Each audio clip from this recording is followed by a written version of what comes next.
Federal balance किस case में देखा गया? एसआर बोमई केस में, ठीक है। फेडरल बैलेंस मतलब सुप्रीम सेंट्रल गवर्नमेंट और स्टेट गवर्नमेंट के जो फेडरल स्ट्रक्चर है, ठीक है, पावर जो डिवाइडेड है उसके साथ साथ फेडरल भी है, उस फीचर्स को किसके थ्रू बताया गया? एसआर बोमई केस के थ्रू, ठीक है। Uphold constitution, Shreya single case, इसमें क्या बोला गया कि आईटी एक्ट जो सेक्शन 66A जो आईटी एक्ट है वो क्या है? फंडामेंटल राइट को वॉलेट करता है, तो श्रेया सिंगल केस में उसको अनकॉन्स्टिट्यूशनल कर दिया गया। और ये क्या बोलता है कि अपहोल्ड करता है कॉन्स्टिट्यूशन को, supreme court uphold the constitution, ठीक है। प्रिवेंट द ऑटोक्रेसी, ऑटोक्रेसी मतलब होता है मनमाना, अगर लेजिस्लेटिव का मनमाना है तो उसको कौन कर्टेल करेगा? उसको कम कंट्रोल करेगा तो जुडिशियल रिव्यू के थ्रू जुडिशरी करेगा। Check the misuse of power of government, अगर गवर्नमेंट मिसयूज कर रहा है पावर को तो उसको कौन रोकेगा? जुडिशरी रखेगा, इसलिए जुडिशियल रिव्यू बहुत इंपॉर्टेंट है। सेपरेशन ऑफ पावर, सिंपल सा बात है, एससी स्ट्रक डाउन द एनजेक। अब देखो सेपरेशन ऑफ पावर के साथ साथ क्या है, सुप्रीम कोर्ट क्या कर सकता है? क्या किया है? स्ट्रक डाउन किया है, मतलब खत्म कर दिया एनजेक को, तो ये भी इंपॉर्टेंट है क्योंकि वो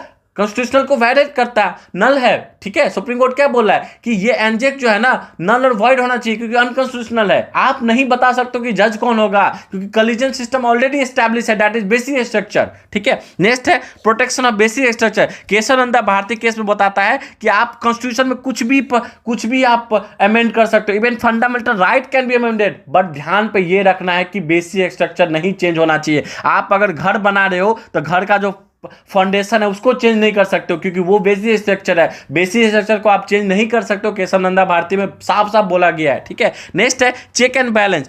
चेक एंड बैलेंस होगा क्योंकि आप क्या लॉ पास कर रहे हो उसको चेक कौन करेगा, उसको बैलेंस कौन करेगा? जुडिशरी करेगा। Example copper versus union of India. Protect fundamental right, fundamental right को कौन प्रोटेक्ट करेगा? ठीक है, कौन करेगा? जुडिशियल करेगा। आर्टिकल 32, आर्टिकल 226 हमारा फंडामेंटल राइट वॉलेट होगा, हम डायरेक्ट सुप्रीम कोर्ट में जा सकते हैं। जैसे पुट्टास्वामी केस हमको बताता है कि right to privacy under article